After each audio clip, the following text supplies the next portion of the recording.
Hello students, आज हम पढ़ेंगे संविधान के बारे में। तो संविधान में हम पहले भाग को डिस्कस करेंगे और फिर उसके अंदर जो आर्टिकल है इम्पोर्टेंट उनके बारे में डिस्कस करते हैं। तो सबसे पहले जो स्टार्ट करते हैं हम संविधान के महत्वपूर्ण अनुच्छेद में भाग 1। ये भाग में डिवाइड किए हुए हैं और उसके अंदर जो है अनुच्छेद में अनुच्छेदों का वर्णन किया हुआ है। तो भाग 1 में 1 से 4 तक वर्णन है, जिसमें लिखा है कि संघ एवं उसका राज्य क्षेत्र। तो उसके अंदर जो अनुच्छेद 1 है उसमें भारत राज्यों का संघ है, यानी कि क्या भारत जो है वो राज्यों से मिलकर बना हुआ है। और हमें वैसे भी पता है कि हमारे इंडिया में संघात्मक प्रणाली है। अनुच्छेद 2 नए राज्यों का प्रवेश। जैसे हमारे देश में किसी और राज्य को मिलाना है, ऐड करना है, तो वो भी अनुच्छेद 2 के अंतर्गत आता है। अनुच्छेद 3 में क्या है? राज्य के क्षेत्र, सीमा और नामों में परिवर्तन। यानी कि किसी देश के अंदर ही किसी राज्य की सीमा में परिवर्तन करना है या फिर नाम में परिवर्तन करना है, तो अनुच्छेद 3 के अनुसार आता है। भाग 2 में है 5 से 11 अनुच्छेद है और ये इसमें वर्णन क्या हुआ है? नागरिकता के बारे में। जैसे कि जो लोग भारत से पाकिस्तान चले गए हैं उनके बारे में, जो लोग पाकिस्तान से भारत आए हैं उनकी नागरिकता के बारे में, नागरिकता कैसे प्राप्त की जाती है, नागरिकता का निलंबन कैसे होता है, इन सब के बारे में भाग 2 में वर्णन किया गया है और अनुच्छेद 5 से 11 है। अब आता है भाग 3 12 से 35 अनुच्छेद तक। मौलिक अधिकार, जो कि कहां से लिया गया है? हमारे संविधान में अमेरिका से, जो कि हमें मिले हुए हैं। और अगर इनकी अवहेलना होती है या फिर हमसे अवहेलना होती है तो हम सुप्रीम कोर्ट में भी इनके खिलाफ जा सकते हैं। तो इसमें पहले तो कितने थे? 7 मौलिक अधिकार थे, लेकिन संपत्ति का जो मौलिक अधिकार है वो हटा दिया गया है। तो अब कितने रह गए मौलिक अधिकार? 6 रह गए हैं हमारे, जिसमें सबसे पहला है समानता का अधिकार, दूसरा है स्वतंत्रता का अधिकार। समानता का अधिकार में क्या होगा कि सभी लोगों को संविधान की दृष्टि से समान समझा जाएगा। स्वतंत्रता का अधिकार यानी कहीं भी आने जाने की स्वतंत्रता होगी और बोलने की स्वतंत्रता होगी। शोषण के विरुद्ध अधिकार और धार्मिक स्वतंत्रता का अधिकार, जो कि फिर उसके बाद है संस्कृति और शिक्षा का अधिकार।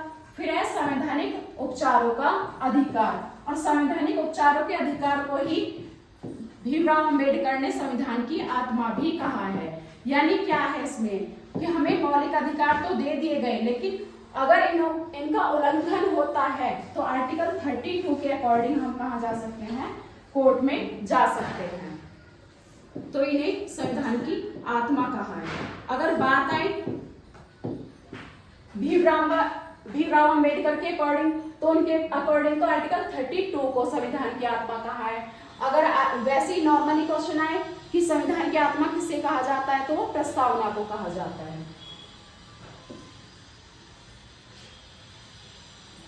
उसके बाद हम भाग 5 के बारे में पढ़ेंगे, जो कि 52 से 151 में वर्णन है इनका।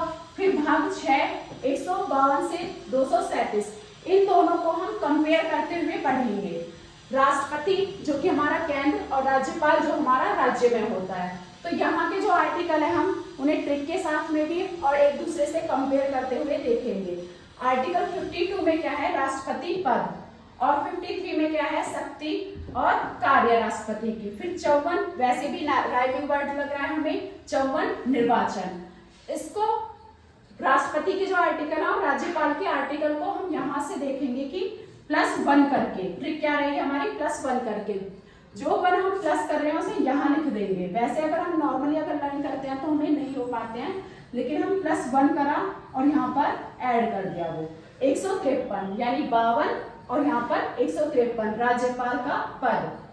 फिर यहाँ पर 53 में क्या है? शक्ति और कार्य राष्ट्रपति की। वही हमने 1 प्लस कर दिया इसमें, तो कितना हो गया फिर हमारा? 54, यानी 154 में शक्ति और कार्य किसकी? राज्यपाल की। वही फिर 54 में क्या है? राष्ट्रपति का निर्वाचन है। इसमें 1 प्लस करते हैं तो कितना हो जाता है फिर हमारा? 55 हो जाता है। तो 155 में क्या है? राज्यपाल का राज्यपाल का निर्वाचन है। फिर कुछ और आर्टिकल हैं, जैसे 61 राष्ट्रपति पर महाभियोग। 61 आर्टिकल के अकॉर्डिंग राष्ट्रपति पर महाभियोग लगाया जाता है, यानी कि पद से हटाया जाता है, कि जो राज्यसभा और लोकसभा के सदस्य मिलकर भेजते हैं और 14 दिन के लिए भेजा जाता है। उस दौरान या तो राष्ट्रपति अपनी मर्जी से दे दे, वरना तो क्या होगा, फिर उस पर कानूनी कार्रवाई की जाएगी। 14 दिन के अंदर या तो अपनी मर्जी से दे दे, वरना फिर क्या होगा, उस पर कानूनी कार्रवाई की जाएगी। फिर 72 क्षमादान। जैसे फांसी की सजा है, उसमें सिर्फ राष्ट्रपति को ही यह अधिकार है कि क्षमादान प्रदान कर सकते हैं। फिर अनुच्छेद 123 अध्यादेश जारी करना। फिर है 143 अनुच्छेद, सुप्रीम कोर्ट से सलाह ले सकते हैं राष्ट्रपति। फिर आता है हमारा उपराष्ट्रपति के बारे में। उपराष्ट्रपति के बारे में 63 में उपराष्ट्रपति का पद होगा। अनुच्छेद 64 में राज्यसभा के सभापति के रूप में कार्य करेंगे उपराष्ट्रपति।